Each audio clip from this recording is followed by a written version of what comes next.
قال عليه رونالدو الظاهرة: كنت أميل للجبهة اليمنى، ولكن في الديربي عند مواجهة مالديني أميل للجبهة اليسرى. قال عليه زيدان: رونالدو أفضل لاعب في العالم لأنه استطاع مراوغته. حكايتنا النهاردة مع واحد من أقوى وأشرس المدافعين اللي ممكن تشوفهم في حياتك، واحد من أفضل لاعبي كرة القدم عبر التاريخ.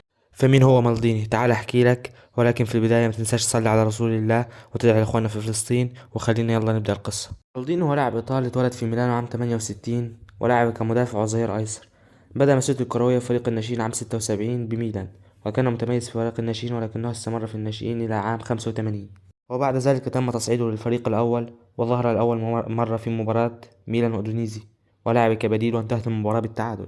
لكنه لم يشارك بقية الموسم، وقد تم الاعتماد عليه بداية من الموسم الذي تلاه، وكان منتظم ويلعب مع مدافعين أمثال اللاعب التاريخي فرانك باريزي، وإن شاء الله هنبقى نعمل عنه حلقة لوحده. بس انتوا اكتبوا لنا في التعليقات عايزين نعمل عنه حلقة ولا لأ، ومن اللاعب اللي عايزين نعمل لكم عنه حلقة.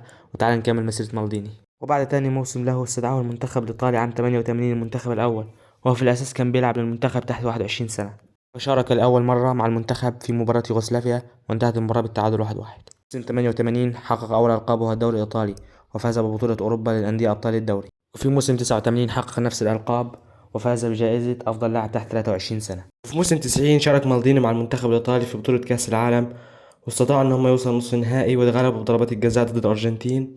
إلا أن مالديني أثبت إنه أفضل لاعب شاب في العالم ومدافع من طراز فريد. Of Napoli in Napoli, and this time he does it. This time he does it. He missed against Yugoslavia. Tonight he puts it away. Now then, all Argentina have to do is score now their last penalty, and Italy's dream of going to the final is all over. And there will be bitter, bitter tears of disappointment. Serena must score this as well, though. I don't think that's Serena, is it? Aldo Serena, he's got to score this, otherwise Italy are out. And he doesn't, and it's all over. The host nation's dream of reaching the World Cup final. اللي في الوقت ده طلع مارادونا بتصريح وقال: مالديني لا يلعب كرة القدم إنما يمنع الآخرين من لعبها. وفي موسم 91 استطاع الميلان إنه يفوز بالدوري دون أي هزيمة، وفي الوقت ده كان ماسكهم المدرب الكبير فابيو كابيلو، واستطاعوا إنهم يحققوا الدوري 4 مواسم متتالية لحد ما اليوفي فاز بالدوري 95.